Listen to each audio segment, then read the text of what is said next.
সম্পূর্ণভাবে রাজ্য সরকারের অর্থ বরাদ্দের মাধ্যমে রূপায়িত হবে।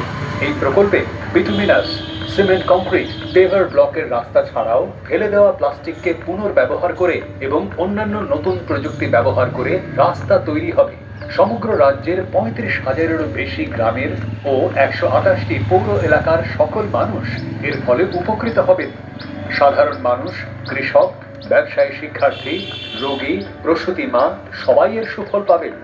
জব কার্ড ধারকদের জন্য ১৫ কোটি শ্রম দিবস সৃষ্টি হবে।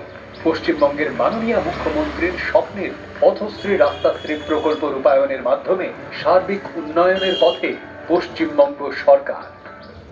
পশ্চিমবঙ্গের মাননীয় মুখ্যমন্ত্রী মমতা বন্দ্যোপাধ্যায়ের অনুপ্রেরণায় রাজ্যের সড়ক যোগাযোগ ব্যবস্থার সার্বিক উন্নয়নের লক্ষ্যে শুরু হয়েছে পথশ্রী রাস্তাশ্রী প্রকল্পের চতুর্থ পর্যায়। পথশ্রী রাস্তাশ্রী প্রকল্প বাংলার ইতিহাসে বৃহত্তম সড়ক সংযোগ কর্মসূচি। এই প্রকল্পে মোট ১৯,০০০